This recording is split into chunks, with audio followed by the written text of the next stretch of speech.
sugar in the system. We should all be a little bit more awake than we were 20 minutes ago. So let's get straight then into the second part of our program for today. And we are going to first be kicking it off with looking at one of the significant programs that Hlanganisa has been running. Earlier, you heard when we talk about the Social Employment Fund and how much work actually gets done in communities, but often that is not seen as work. And yet it is women primarily that are at the heartbeat of carrying out a lot of this work. So what role then does Hlanganisa play in all of it? And how have they been able to bring in a framework that says, no, what you're doing is not just volunteering, but it can actually be seen as work.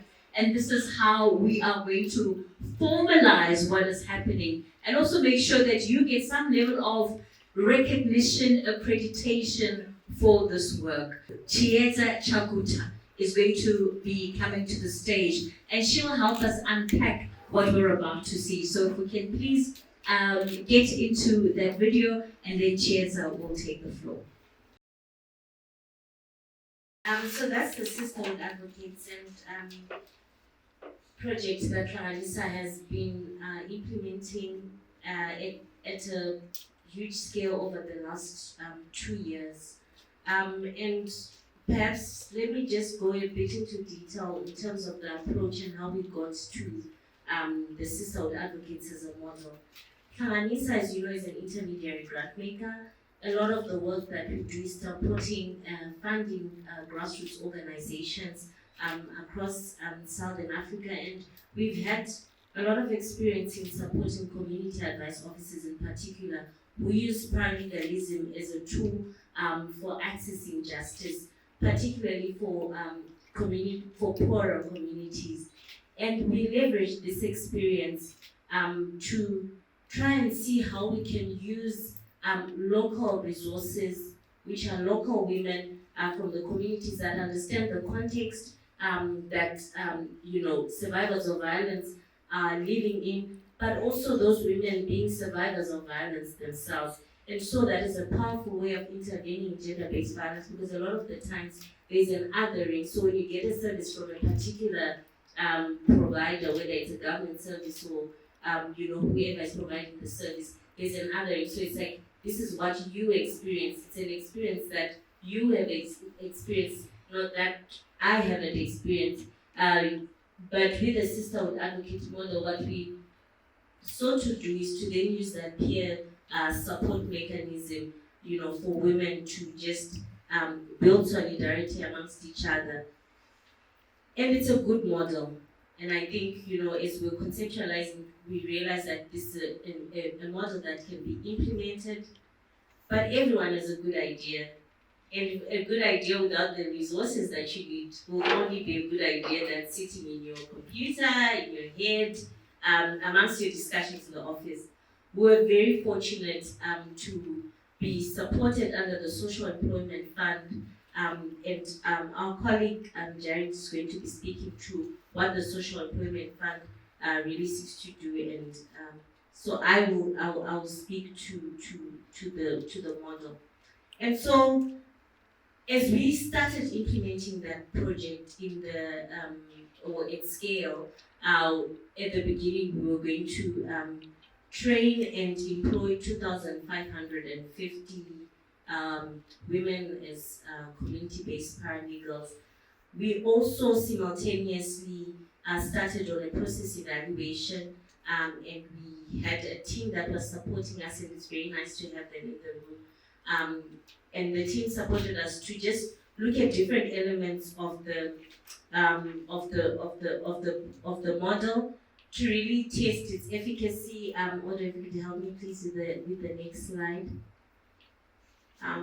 With the next slide, please.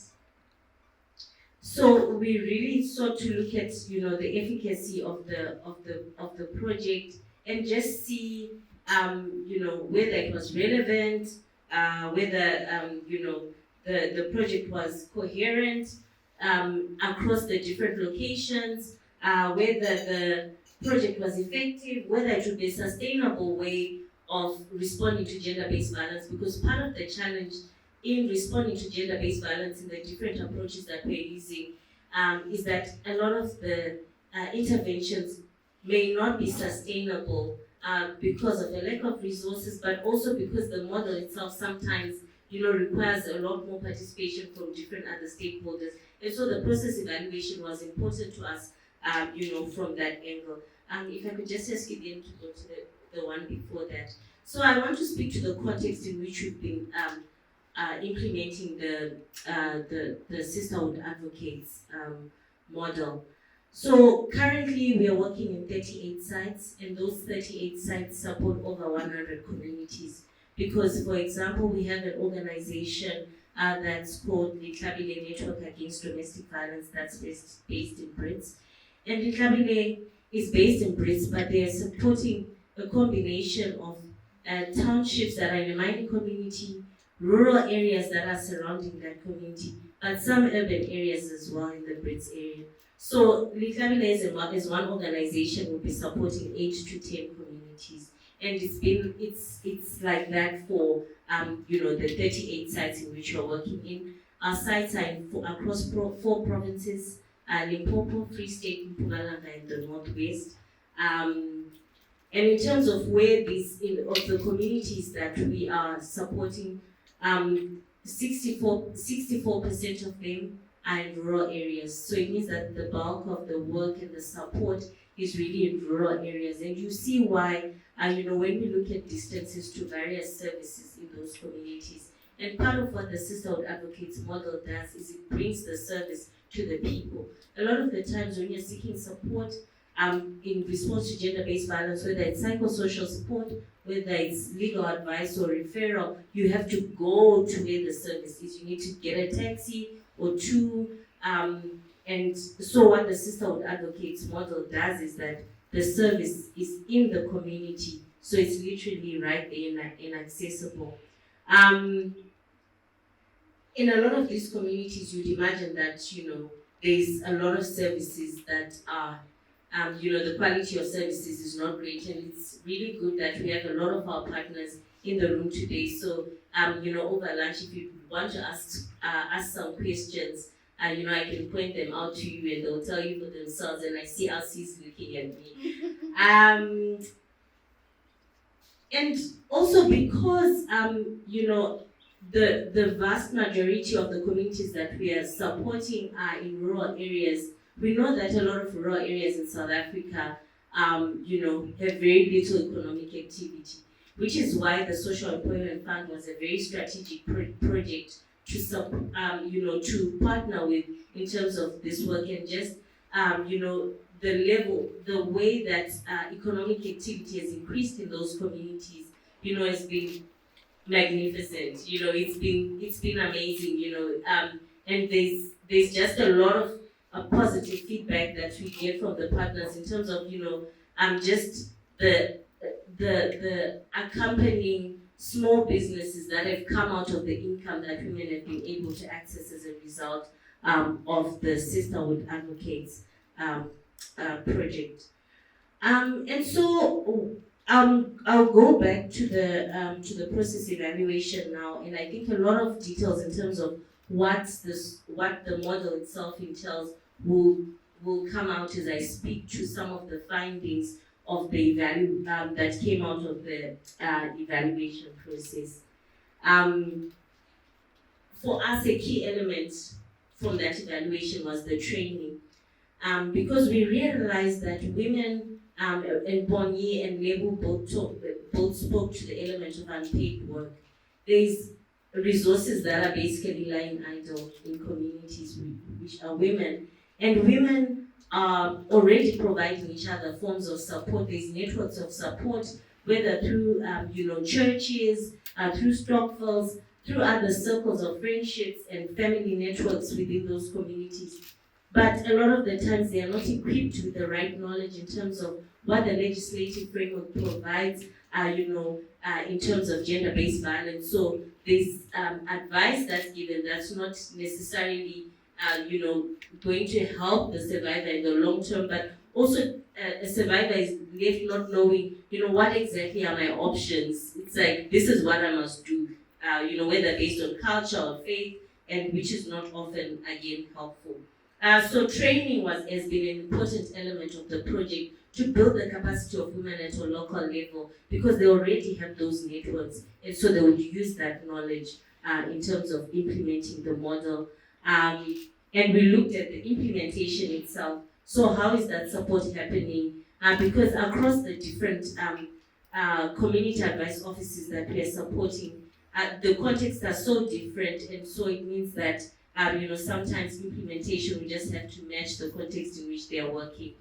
Case management, again, was a big element for us, because part of when we spoke to the element of under-reporting of gender-based violence cases, but actually another big element is around managing cases, and there's no follow-up support for a lot of survivors. So when you've reported a case to the police station, when the docket has been opened and you've reached prosecution stage, it can take a very long time.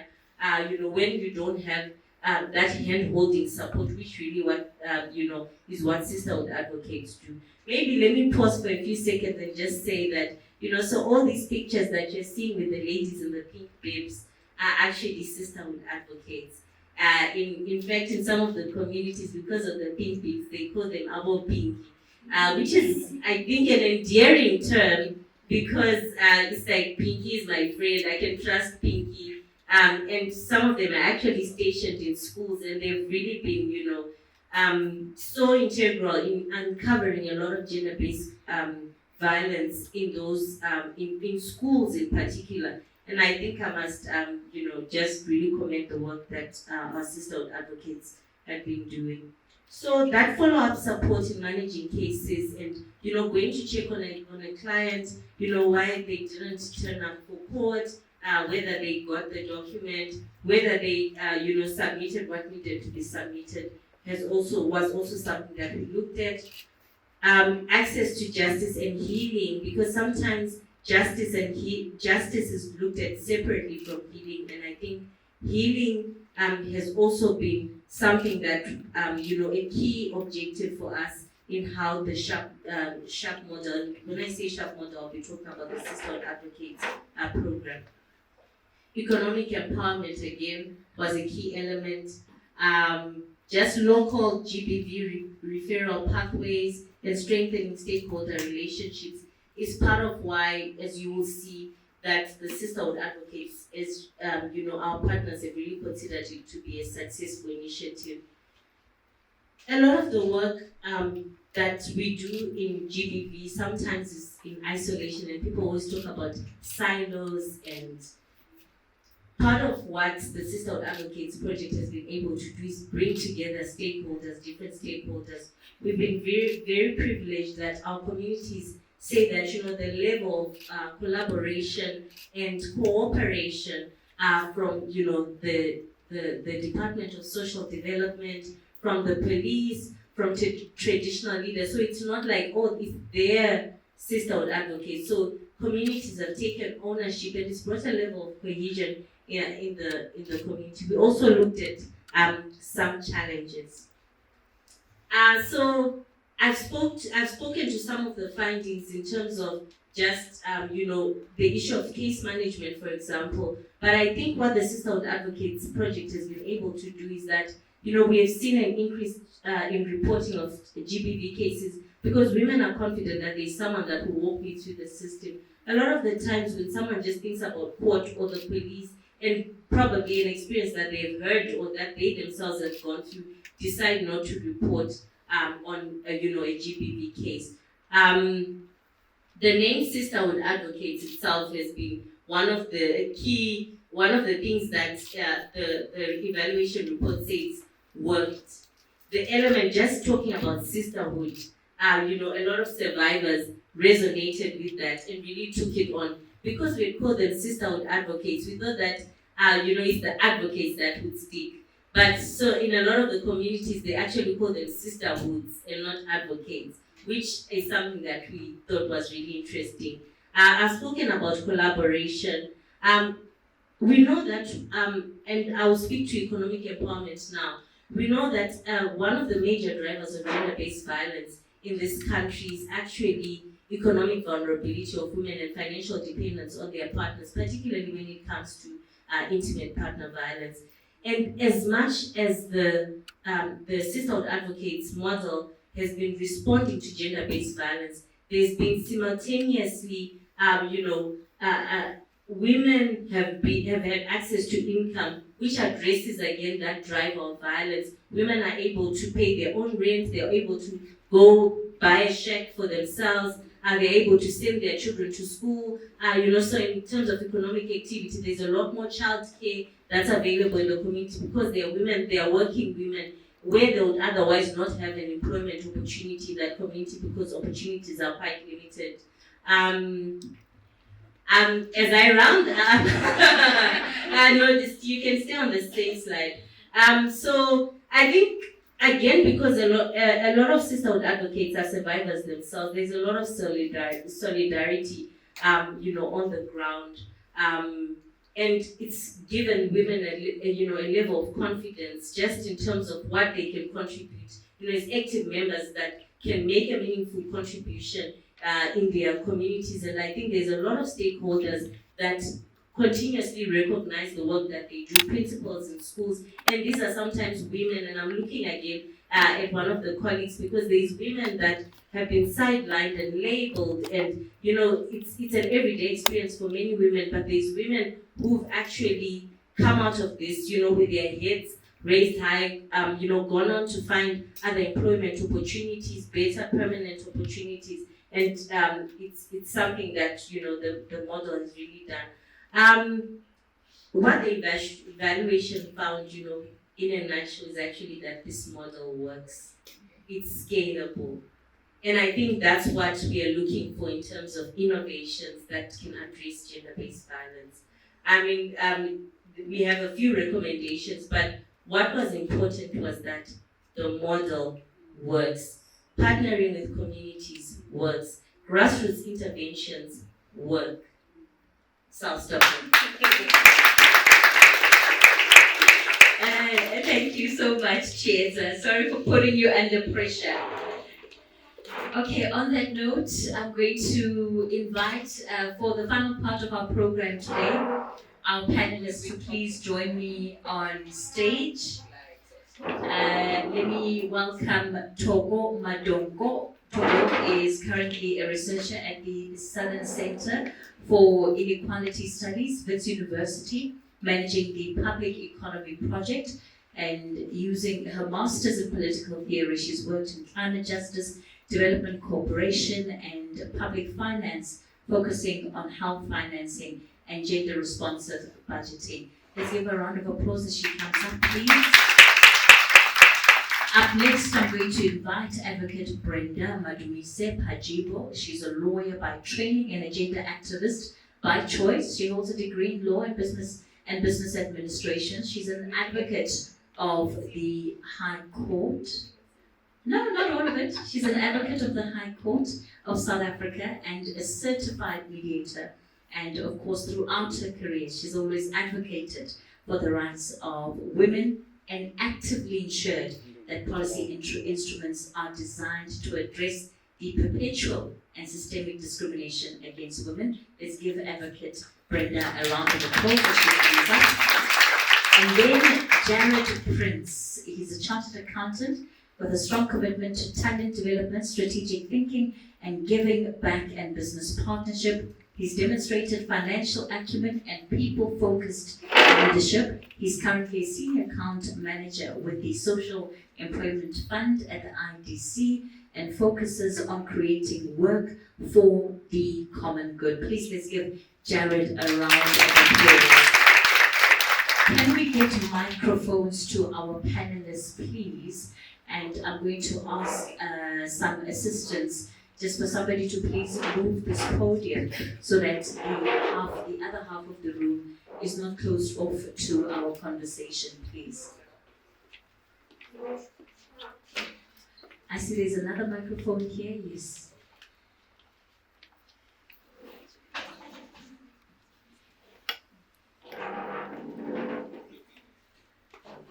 Well, I think quite a lot has been said so far today about number one, the state of women post-democracy 30 years after the fact, but also that analysis of the elections manifesto. I'd love to kick it off by just getting a sense from all three of you. What are your reflections on what the current state of women is, also based off some of the data that we have received?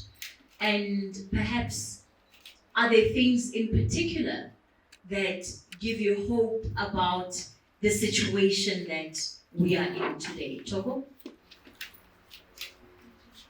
Good afternoon, everybody. I think it's after 12. So I think we've covered quite a lot, and I mean, I come at the angle that I come to this with is the macroeconomic and fiscal sort of issues and public economy issues. And I think in relation to 30 years of democracy, I think Lebo stated it correctly, that we have a macroeconomic system that does not work for women. And we see that in our stats.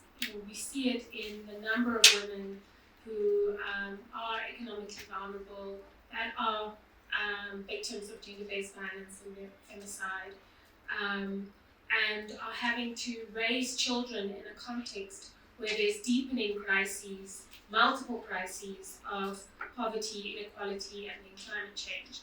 And so there's this double whammy, and what the Women's Budget Group in the UK, they call it as women are essentially the shock absorbers. So I'm not surprised that in the research of the manifestos that women are taken for granted, because we have and will continue to be the shock absorbers in making sure that the economy works.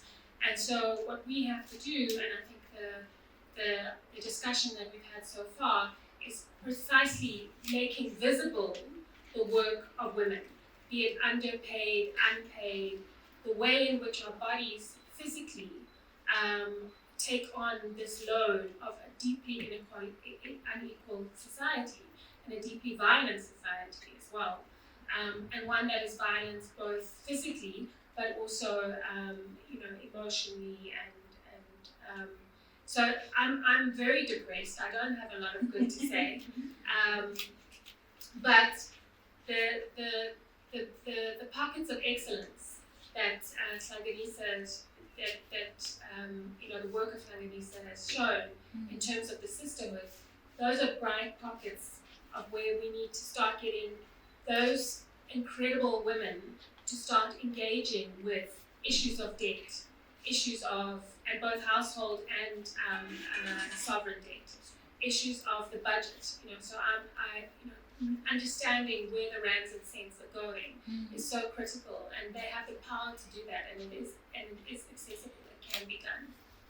Toko, you've put it in such a vivid way, and I think if we were to think about it practically, especially given the number of women in the room, you just think about the increasing load it feels like you're having to take on as a woman, and it's just added and added and added, and that's what you mean when you talk about women being the shock absorbers of our society, that there's so much pressure, but ultimately we're the ones that are having to navigate our way through it and juggle life through it. Advocate, what is your view on the state of women, and again, what are the things that give you hope, if there are any? So thank you. So let's be real, right? Maybe this one is not working. 30 years of our lives, and we're here at Emoyeni trying to find what has gone wrong. Why is it that we are shock absorbers, right? Why have we allowed ourselves to be complicit in the inequality, in the structural violence that this economy has and broader? Why is it that the many things that we have tried to do have not worked, or if they have worked, they've worked for a minimum period, and then we're back to the streets because no one cared to listen, right? Or they cared to listen for a short while and then they move on. So in the interrogation interactions that we have on a daily basis across where we are and where we find ourselves, because all of us are, we have homes, we are at universities, we're at schools, we're at trade unions, we're at political parties, we're in churches, we are at NGO levels, we're at NPOs. So we're interacting, and what are we doing to make the change that we're looking for, right? And because we have not done it, and we need to be honest with ourselves, we have not done it, and then we stand up and raise our hands and say, what went wrong? When you have done so many things wrong yourself and not trying to change it, because at the time that you were there, you were vulnerable yourself, right? So, quickly, I want to give the following. And I had this conversation with Bongiwe earlier on. We have to understand why we have a political system that we have, that we become part of, and we support the way we do. So we put aside our own interests ahead of a political party. That's what we do. That's why we will not vote for a woman, because my political party, so we actually chest out. It's my political party. No one is going to tell me anything, right? Whether that political party is doing what you expect to do for you, doesn't matter. What you're fighting for is the political party. That's why we stand up and support a party that has, had a candidate who was a rapist, right? Because at the core of it is not about the issue. It's about the individual in that party. So we need to be honest. Why we are not moving this needle, right? So that's a political system that we have found, and we support it. So we play this game on the rules that we didn't set ourselves as women. We are co-opted to be part of the system because we are the majority. We make it easier and simple for others to ascend to power, using our backs to gain this power, right? And we think that power, when we give it, is going to translate to my life changing. Nonsense, it has not done, it's not going to happen, right? Until we grapple with why we put political systems and electoral systems before everything else, and we don't want to make the changes, because we need to literally unravel this thing. You have to unravel this political system. You need to unravel this economy that is not working for us. And I don't know how many times we've spoken about it. How many times we've spoken about unpaid work. How many times we've talked about pay inequality. And the decision makers who are supposed to make this decision on our behalf, they don't understand it, because their privilege is at stake. Right? It's not our privilege, power and control. That has been and will continue to be. Because once you challenge that power and control, be rest assured that you're going to get backlash. And what has happened with the feminist movements in this country, the social movements, as we talk about the space shrinking, it's shrinking precisely because those who have this power and privilege don't want to hear it, and they're going to close it for you, right? So you're going to continue to fight. After the 29th of May, we're going to be on the streets again, because we're not getting what we want, right? We want to mobilize women again. GBV, let's fight, and we must be in the street. 3 years, we allow into some false sense of hope that we've got an NSP that was never resourced, so we'll never another version of an NSP, right? That some minister of finance will understand that you need to give money so that this NSP happens. So, guys, for me, is that we have to grapple with what is it that we want, right? Firstly, as at an individual level, and what is my accountability in ensuring that I'm looking for happens at the individual level, because we can't continue to lament, complain, when at an individual level, I'm not doing what I'm supposed to do. I cross the red traffic light when I'm supposed to cross the red traffic light. I don't indicate when I'm supposed to. It starts with those small things. And that's why we then have this malice in society and we have the challenges that we have when we want to talk about how you I don't even want to use the word empowerment. Let me stop there. Thank you. All right. Jared?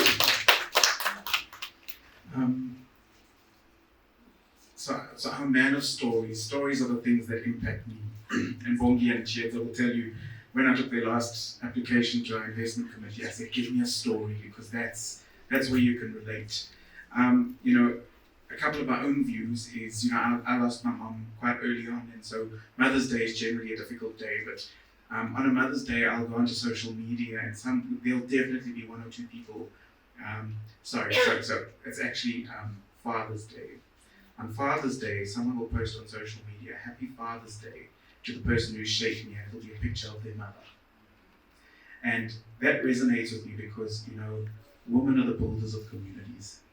They are the backbone, they are the shock absorber.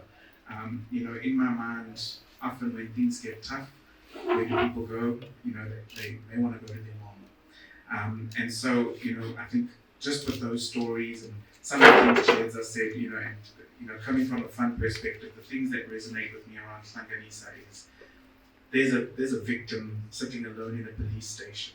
Who's there for her? There's a victim in the cold room of a court who doesn't know the justice system. Who is there for her? And so, I want to commend Bongiwe and Chiedza and the Hlanganisa team on making that support available. They're the only program that we have as part of the SEF that only employs women. And that alone it's an amazing feat. That the nature of the work is one where we bring that community together, one where women are celebrated. So, I think that we've heard about how things are not okay, but there are beacons of hope, and I think Hlanganisa is one of those.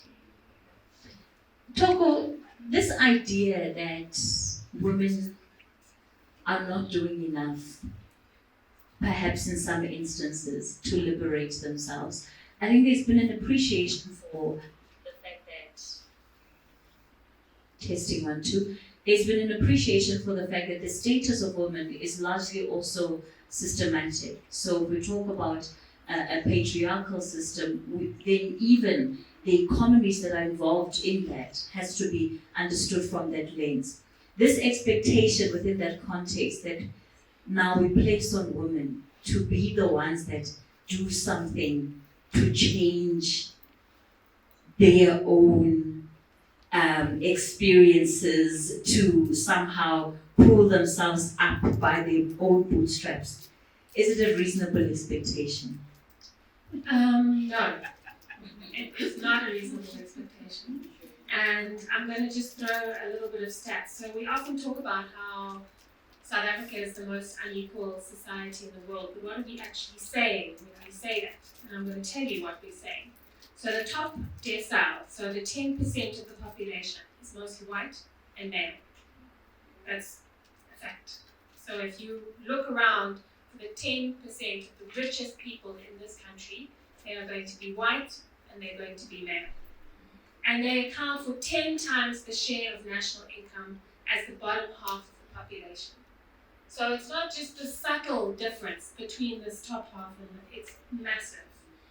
And the richest decile, again, accounted for 65% of national income and more than 80% of national wealth, while the poorest half of the population, mostly black and women, account for only 6% of national income and a negative share of national wealth. So no matter how hard you try, under capitalism, under this system, to pull yourself up by your bootstraps, if you don't have money, you can't save it. So when National Treasury puts up these lovely posters saying, we need greater savings, who are they talking about? They are not talking about the majority of the population of this country who do not have money to put food on the table. And so it is structural, and it is violent, and we have to name it for what it is. And the more we make that visible, and the more we make it accessible, and this is why my point is that, budget analysis and budget work and gender-responsive budgeting is extremely powerful, because this trickle-down economics features in our local government budgets. So it features in the decisions being made about lighting like you mentioned. It features in decisions around the amount for a social grant. Who decides what is a reasonable amount for a social grant? And it is important that we talk about the lower poverty line, the upper poverty line, what those amounts look like. Because currently our social grants do not meet those thresholds, except for the old age pension, which is losing its value. So again, when we take into consideration that structure that I've just painted, who has benefited in the last 30 years of our democracy is that 10%. White men in this country pay less tax than they did in 1994. That's the reality of the situation. Wealthy households are paying less tax. Black women now pay more tax because VAT went up by 1 percentage point since 1994. Right? VAT was introduced in and of itself, and then we get that increase. Corporate South Africa pays less tax than it did in the 1980s and 1970s than it does now. So what we've done is we've transferred wealth in the last 30 years away from black women and into the hands of predominantly white men, and increasingly in the nature of our budget, if we look at the big budget, increasingly flowing to white men in other countries because we have to service the debt. So the structure of our wealth creation has shifted so fundamentally away from black poor women that is not going to change under the current macroeconomic fiscal policy and our monetary policy. And last year was the first year that this government slashed budgets so fundamentally that now we know as NPOs you are not getting money. Clinics are not getting staff. Students are finding themselves in 60 plus classrooms with no teacher, or maybe a teacher maybe every second day. They cut those budgets so severely in 2023. The 2024 budget, they claimed they added money, right? I don't know if anybody paid attention. There was this, we're adding money. What they did is they just brought it slightly back to last year's beginning budget allocation. They did not increase the budgets. They are driving down the budgets, which means that our social services, all those wonderful manifestos around social services, under our current fiscal system, our budget system, is not going to manifest for young black women, for disabled women, for old women. It's not going to deliver. So, what then are the solutions? And Advocate Brenda, I hear you. Make the changes. Indicate when you change lanes. Well, the majority of people are indicating. No. Otherwise, our stats would be worse than they are. So, what kind of changes practically do women need to be making? And again, I'm sensitive to what Topo is saying, is that even if you were doing everything perfectly, the system is structured in such a way that inevitably you would find yourself in the same position. So, couple of things that we must continue to do, right? So, civil engagement will never stop, right? It starts at the community level, but at the community level, people must know exactly what issues they're engaging with and on, right?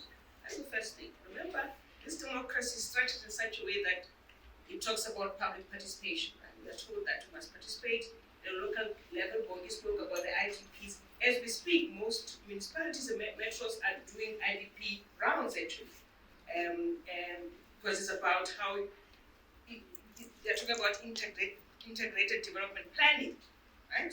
That affects street lights, traffic lights, roads, water, storm, all of that, right? That you're expecting a community to engage at that level, right? And these are communities that have not even been given the tools to do so, right? Other than the fortunate us who can do so at that level. I mean, our meeting is going to be hybrid for that matter, right? The affluent. So that's the first thing. I mean, I think community engagement and the work that Hlanganisa is doing speaks to that, because we have to be at community levels and give as many tools as we can, so that people have got the information on their fingertips to ask the right questions, to demand accountability. If this one thing that really irks me in this country is that no one wants to be held accountable for anything, right? Instead, we explain away, we reason away why something was not done, right? And then people must accept those reasons, right? So community and money and resources must actually go into that community development, right? At that level. So your foundations, your GBV funding, and everybody else who's got money must actually start to spend those resources at that level of community level and give them that, so that then we can all engage at a policy level, right? Because we have made changes and strides by intervening at a policy level, right? So that we have the Termination of Pregnancy Act in this country precisely because we had to advocate for that to happen as women, right?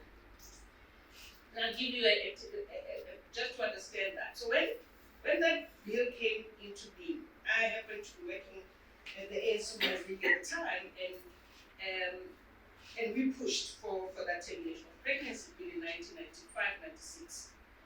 And I remember, because we made a submission to Parliament, we then received lots of backlash from the churches, right? And who then wanted to engage to understand why we are advocating for termination. And I'm going to give you this openly because I've shared with this. So when we went to Parliament, remember I was working in the policy unit of the ANC Women's League.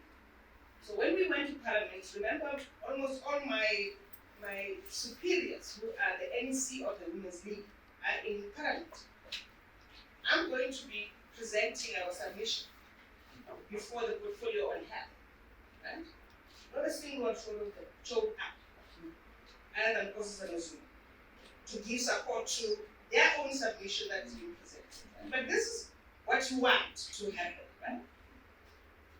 And for me, it told me that we are not willing to engage with the most difficult topics. We want to be performative because then we want the nice things, the vanilla things that makes us look good. So I don't want to put my face there if you're talking about termination of pregnancy. But we persevered, and we had many women activists from different organizations, especially those with the Reproductive Health Alliance, who supported all of this work, and that's why we have what we have today.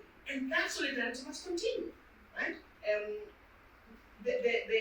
We need to get to know who's doing what, so that we can, one, scale your work, right? Just me talking about it. If I go back now and go on my Facebook post and talk about what that, the engagement is going to be very high. But we don't utilize each other's strengths because we think we are competing. I'm not competing with anybody.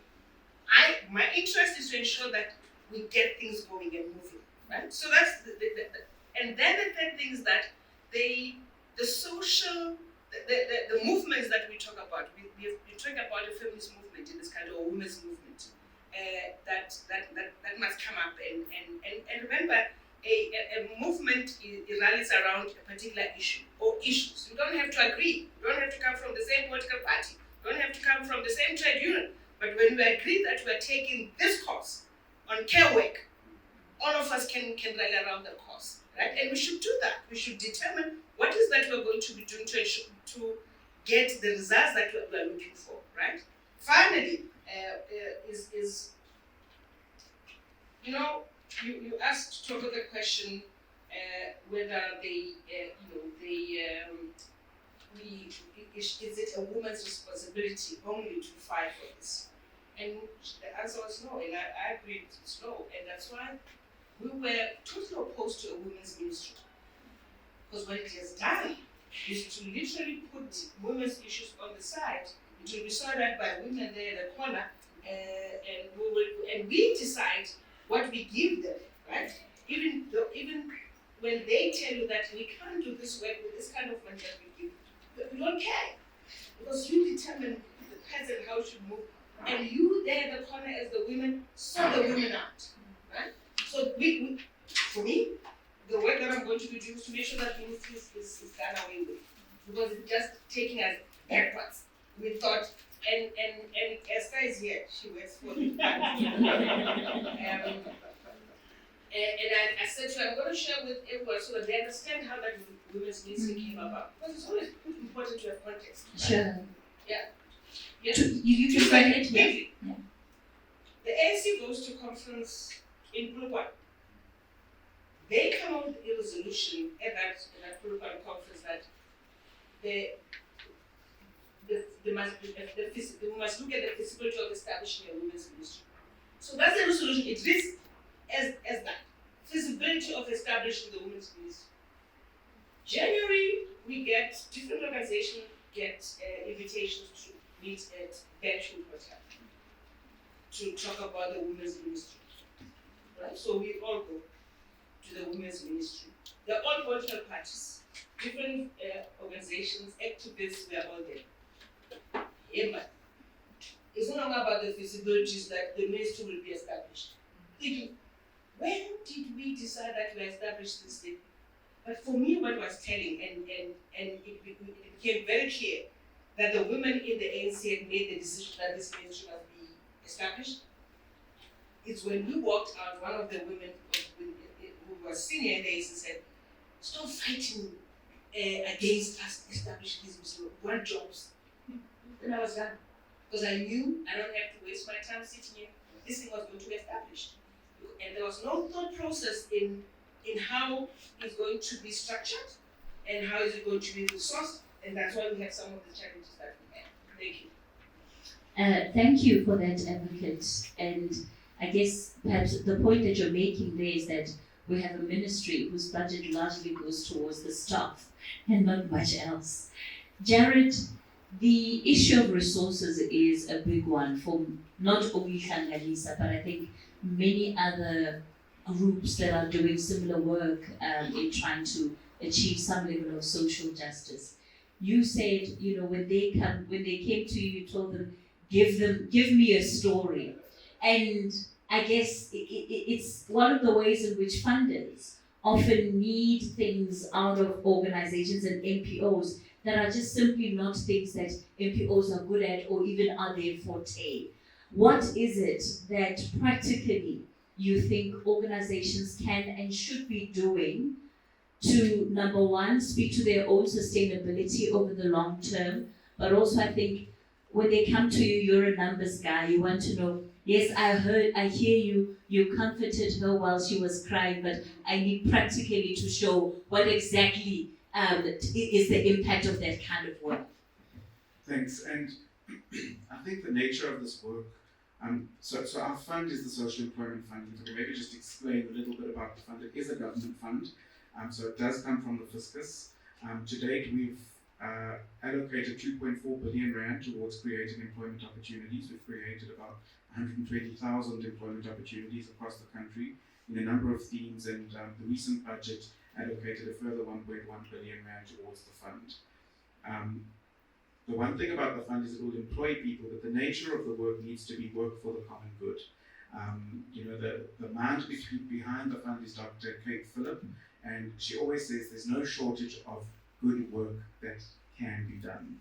And that's the basis of this fund is, we know we've got this unemployment crisis, but let's go and create some jobs where the need is the most, and most often that sits in the realm of the work that the civil society organizations do. Coming back to the IDC, we're the fund manager, and I think when this fund came along, it was a little bit sort of offsides because it isn't necessarily what we do, and so myself and my colleagues, we sort of had to try and find a balance between having an investment committee that have got a sort of a corporate finance mind and who are number crunchers, and bringing them into the reality of the resource challenges within the civil society and their organizations. And my own learnings through that is that, there is a resource constraint. And, I'll never forget, I had one of my first clients when I came onto the fund. she had misunderstood how to put the budget together, and in putting that budget together, she had underscored on her program management fee. She made it next to nothing. And when I came on and I met and I saw the work that she's doing, I said, but how are you doing this with that program management fee? And she said, Jared, the needs are so great that when I was putting this budget together, I was just trying to get my funding application in. I don't have the strong financial resources to have my back when putting these kind of budgets for funding in. We have to do what we have to do to try and get as much funding as possible. And in that, what I did is I try to make it my mission to find that bridge between the decision makers at these committees who deploy this government money and the needs on the ground. And that's why I said, only give me a story, because I can go and give my committee every single number and metric that they want, but I actually need to tug on their heartstrings now. I need them to know that the money that they're approving is going to go and give dignity to a woman, right? Is going to go and provide hope to a woman-headed household, or is going to go and give meaning and purpose to someone who's been on the job market for a number of months. So I think coming back to the point, I think resource challenges within the civil society, our community is really difficult. I think we've heard that when it comes to, the grants and the funding for NPOs, there really is a challenge. But I think, this is where hopefully a certain level of advocacy can come along and use funds like the Social Employment Fund with track record to try and unlock more. Thank you so much for that contribution. I've got an opportunity just for one round of questions for our panelists, and then we are going to be wrapping it up for the afternoon. So please raise your hand if you've got specific questions about this. Hand went up first. So I don't know if we've got another microphone. This one is not working so great, but we can give it a try. Yeah, I'd rather pass mine down the line. Yes, ma'am. But when you're done, just pass it over to the lady next to you. No, thank you for that discussion. Thank you, Tor. I actually didn't know those stats, so it was quite great. My question is for Advocate Brenda. I think it's a bit unfair to say that we shouldn't have the Ministry of Women. And we sit on different forums, and I believe that as women in the room and men, when we talk about gender equality, yes, we're talking about both. But when we represent South Africa in different platforms and different forums, you'll get different countries talking about the Ministry of Women, Youth, People, Ministry of Social Justice, Ministry of etc. I think that we need to have the Ministry of Women not in the presidency, the coordinating structure, but actually resourced to run the agenda as designed when we look at the Department of Social Development, as we look at the Department of Police, and have a department that is that strong and is not linked to just a salary bill, but actual program outcomes. And if I look at the fund that I represent, it should be sitting in that ministry if established correctly. So I would strongly disagree with that position. And your comment, please. All right, I'll give it chance to comment now, but please go ahead with your question. So I'd like to find out from you, Advocate, as well as Togo. Besides being a broadcaster, I am a young woman living in South Africa who's scared to walk on the streets, whether it's at night, whether it's in the afternoon. And I want to find out from you, how do we keep the advocacy going? Because there's so much more that's going on in the country. You want to advocate for this one cause, but then you are unemployed, you don't have electricity, you don't have water.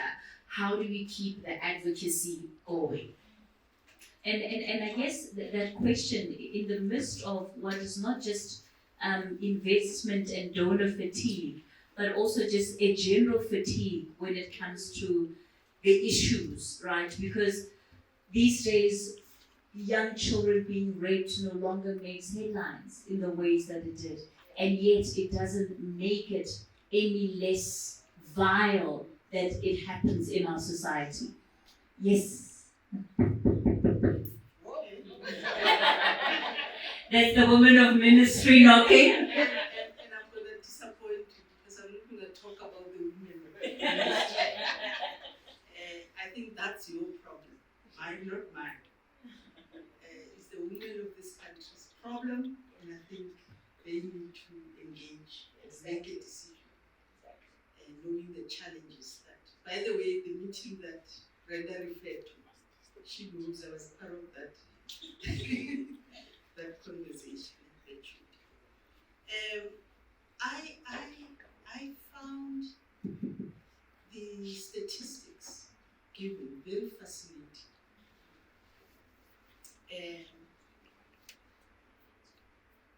And in the responses that all of you gave, I didn't hear a direct response to that picture painted.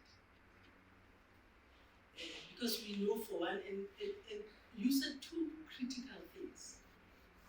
Is the statistics, and Brenda, you spoke about the political system, which means our biggest challenges are systemic and structural. And for me, it's high time that we elevate our conversation to that, to say, if that's the case, it means something radical needs to change. And these are things that we need to challenge. Despite the fact that we live in a world that is structured based on the Washington consensus. We've made that point. So, for me, it's saying, if we have those numbers, and we have the national treasury, how do we engage the treasury, especially now that we're talking gender responsive planning, budgeting, monitoring, and evaluation? Because that's what we're trying to do, to push for the system towards that. But even with these efforts, is it the response is talking? Because we've got the Women's Economic Assembly. I don't know, there are a lot of conversations there in that space. Pillar 5 of the National Strategic Plan. No, things are happening, colleagues. But whether we are moving and responding as women correctly to these structural changes, maybe the next story we must have is about, look at the numbers. They're not talking to us. What are you going to do in terms of the macroeconomic policy? And don't leave it again to labor, because it's predominantly men. So whatever decisions they'll make in those rooms will be decisions that are going to talk to their needs in the way that they also, their mindsets, the way they think. So maybe let me leave it there, but I thought, let me throw this because I find that very, very useful. And the question I ask is, as a woman, what do I do to shift that picture? Thank you. Okay. Thank you for that, Esther. Today I'm the moderator, so I'm going to behave. I'm not going to put. Advocate Brenda is laughing because she knows top of my mind is probably just some of the things that have come out of the NSP and the budgeting for treasury and the role of the women's ministry. But asiko lapho. Yes, Sis Bongi. Thank you very much. I think it's. I also like the stats. I mean, I had not appreciated the extent to which our inequality presents itself. But I want to go back to perhaps what we spoke about in the morning, that we had a negotiated settlement. And I think for me, there's nothing wrong with the negotiated settlement because I think it gave us a foundation. So the question is, did we then pass on the button stick? And have we continued to move that button stick? Because I think the negotiated settlement, as imperfect as it was, their foundation. But the question is, have we continued? I think that we need to be interrogating the emphasis we have placed as women in this country on policy and legislation. It's as if we have thrown all our faith in the ability of policy and legislation to solve our problems. Our problems are many, our problems are social, our problems are complex. And we keep throwing legislation at these problems without doing the difficult work of changing some of those social cultural issues. You have a man raping a 3-month-old baby, and we throw a law at that. We have a 14-year-old having sex with a 13-year-old, and we throw, the law at that. Isn't it time that we started thinking about whether these policies are actually not what has made us complacent as the women's movement in the struggle? Thank you. All right, thank you all for those contributions. I'm going to ask our panelists that as you respond, please also put in there your concluding remarks, because there is not going to be another round. And I think perhaps, Togo, given one more way from you. Okay, please come up to the mic very quickly. Afternoon, guys. Well, mine is more of a personal one. I have a mother, wife, little sister, daughter. So this is very personal to me. I don't need anything to happen for something to happen before it's personal. So I didn't know about LGBTQ being part of this as well. As I thought it's more GBV. So it reminded me of a relationship I had. That was a hetero relationship, which then she had a lesbian friend she befriended, of which started changing her mindset into a lot of feministic ways and whatnot. So it started affecting our relationship, obviously, and I became sour towards LGBTQ at that time, right? Personally. But with all the points she kept on mentioning, they were quite valid.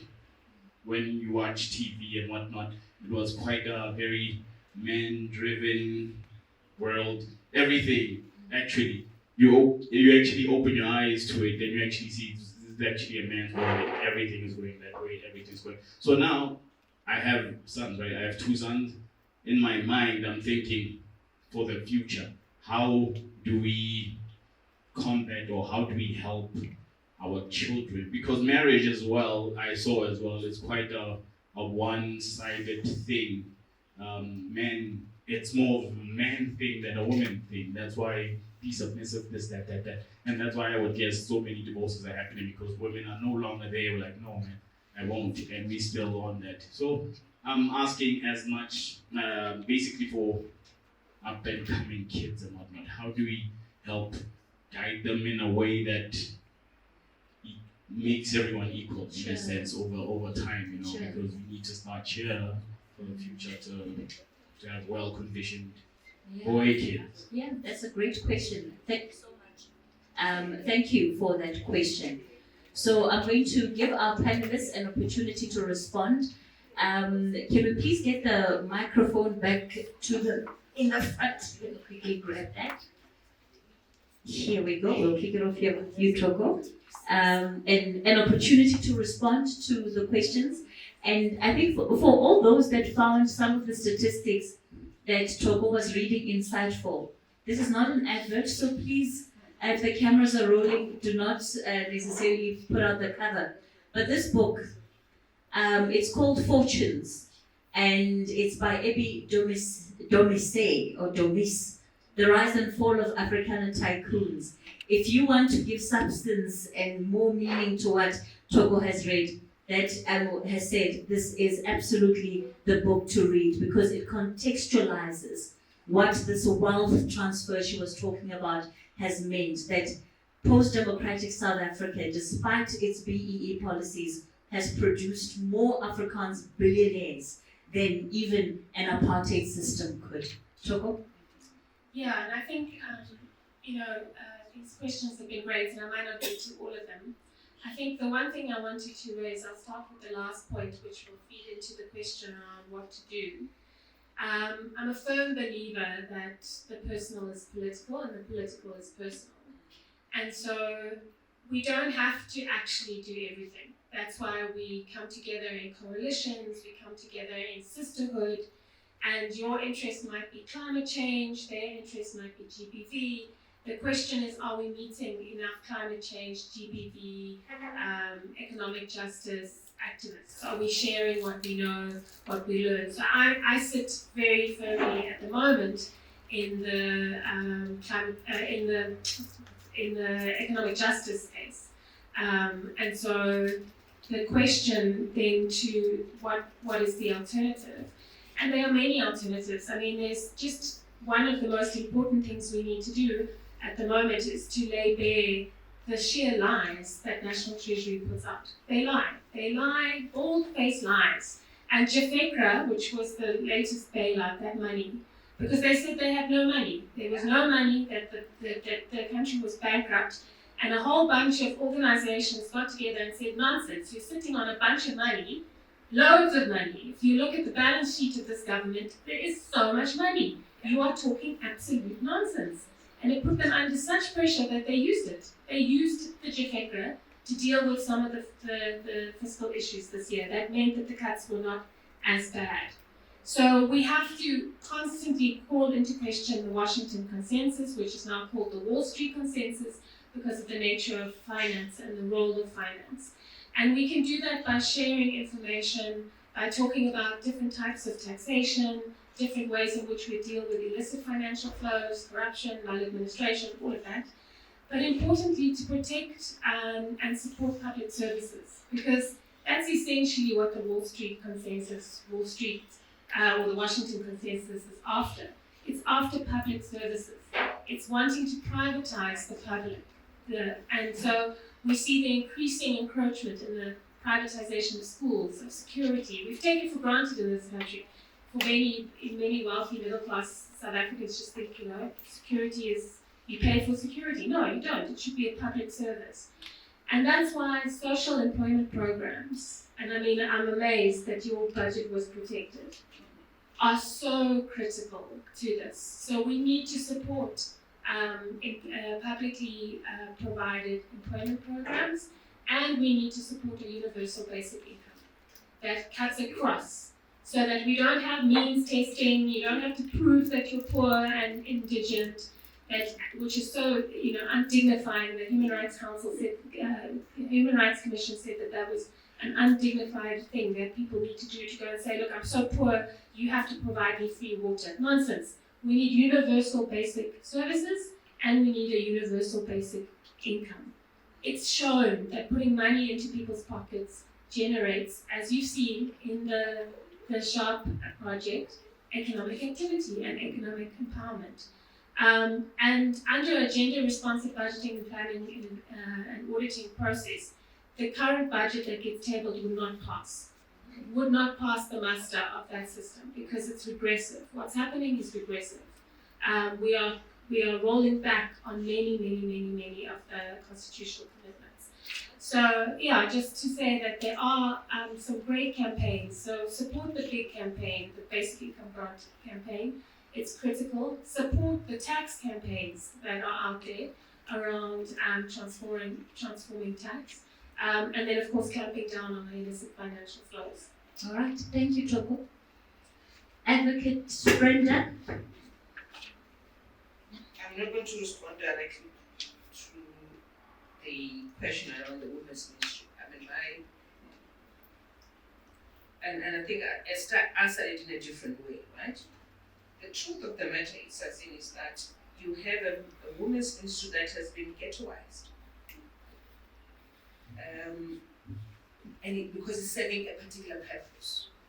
And you heard what I said. I said, when it was conceptualized, there was no one knew the form and content and the structure of that women's ministry. And that's a problem. Because then it became a mentoring or coordinating mechanism with no budget allocation to match the work that it's supposed to do. Right? So you put us at a disadvantage as a grouping, as women in this country, and hope that some department in the presidency, and I suppose we elevate it. And I think we have to go back and trace how we thought by putting it in the presidency elevates it and it gives them stature. And it's just about stature. It's not matched by the budget. It's sitting there, it's in the presidency, and then what? Right? So yes, I think the women of this country must reckon with that and come to a decision on whether that is acceptable or they'll be served differently. Right? Because if you're talking about gender mainstreaming cannot be in the Department of Women. It has to be a 360 in the entire government, right? So if we talk about that this is not a woman's problem, but it's your problem and mine, it requires that I need to be sharp enough to understand gender analysis and how I need to have a gender lens at all times in my work, whether it's in planning, in conceptualization, in monitoring, in execution, in an implementation. That we need to talk about that. When we talk about designing a road, when we talk about designing a transport system, it has to have a gender lens, right? When we talk about these IDPs, it must have a gender lens. What is that gender lens? It must be advocated by even the officials who are sitting there. Because when we employ them hoping that they've got the capability to do so, right? So that's the first thing. The second thing is the question around being a young woman in this country where you don't feel safe. So almost all of us don't feel safe in this country, right? Then what happens is that because we've got a government that is inept and has failed to execute its constitutional responsibilities, we then have private sector stepping in, right? And those of us who can afford then must pay every month a security bill every month because you've got armed response, you put in an electric fence, all of that. So you're protecting yourself, right? Because of the failure of your government to do what it's supposed to do. Those of us who finish, and that's what we've done in this country. If you can't afford to buy yourself an inverter and a generator, tough luck. If you can't have a borehole, tough luck. If you can't afford to take your children to private school, tough luck. If you don't have a medical aid to go to Netcare and whatnot, you will be condemned to Baragwana or Chris Ani and all of that. That's tough business. So this government has failed to execute its constitutional obligations and mandate. And that's what Togo is talking about, that we need to challenge all of that because they've got an obligation constitutionally to provide those services. But because of the inequality that exists with the many South Africans who have made money out of the 30 years of this democracy, right? In how we structured these transactions. Remember how most people have made money, black people in particular in this country, is that they had to buy shares in existing white companies. Right? That's your BE transaction that are done. But the financing of those was a big issue. Right? So we can talk about the pref shares and whatnot and getting debt and all of that. And then the people who are selling their businesses are the biggest beneficiary. That's why they've continued to stay as the 10% because they've made the money and they continue to make the money. Tell me which business that we in the 30 years that a black person has started from scratch and is thriving. Don't even think about it because there's none, right? What we did was to buy into existing companies and then we cash out with a huge dividend. That's why I can afford my Range Rover because I cashed out my dividend and I've got 20 million because I've invested in someone else's business and someone, IDC or NEF or somebody had funded me to buy that share. And then at some point the share price performed or didn't perform. You write off the debt sometimes. It's madness that we have done over the 20 years. Madness. Right? And we need to, be honest about those things. And then really to talk to Bongi's point around policy and law. I've always said this. Policy and law are not the answer to everything. You intervene at a policy level and at legal or legislative level because you're trying to solve a particular problem, right? So that there is a basis for you, right? Because if you rape a 13-year-old by law, that's statutory rape, right? And you are 25 or 30, it's a given. We don't even have to investigate. We need to arrest you and lock you up, right? Because there is a foundation for that to happen, right? So that's why there's a lot to it. So as society, so laws are there to cover the lacuna. What we say in law is lacuna, meaning to close the gap. right? Because we thought prevention, people, and we thought human beings will understand that this is wrong.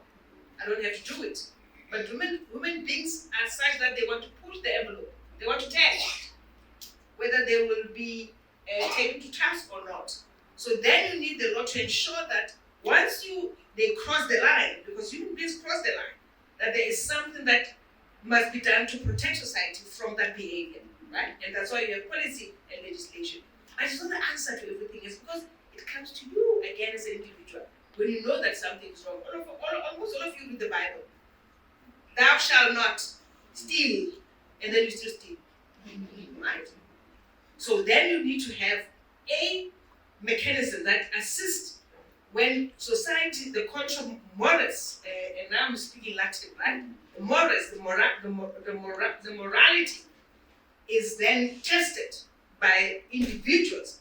What you do and how do you respond as a government? And you respond by putting policy and having legislation so that there's certainty in how you address those ills in society. Thank you. Thank you, Advocate. Jared, final remarks. Thanks. So there were no questions that were directed to me.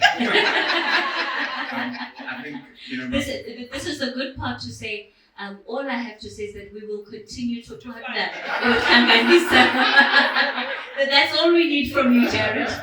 I think it's just to say that, with all the tough lucks that are mentioned, there are civil society organizations that are plugging the gap. And where we can, we need to advocate for the work they do, we need to advocate for them, and we need to advocate for the funding. So, Hlanganisa, you're holding that banner high, and we're thankful for organizations like you. Wonderful. Thank you so much. Ladies and gentlemen, I think that officially brings us to the end of our program today. What a day it has been. It's been long, but you've all been fantastic. Thank you for your participation throughout. Perhaps the biggest takeaway out of this conversation is really how do we increase the collaboration amongst ourselves to a point where it is meaningful, right? So if you have an official that is part of the conversation saying you need to think of ways in which you're going to bring these matters to us, then you absolutely must be able to do that. Because in as much as we have good people, including good people in the Department of Women, there are things that systematically they are unable to do. And the suggestion is that they're also looking to you as the voices of the women, as the voices of communities in this country, to be creative, to be innovative around how exactly you do that and bring in that accountability in the process. It's been a pleasure. Please give our panelists a huge round of applause. They've been fantastic. And thank you to Hlanganisa as well. Have a lovely afternoon, everybody.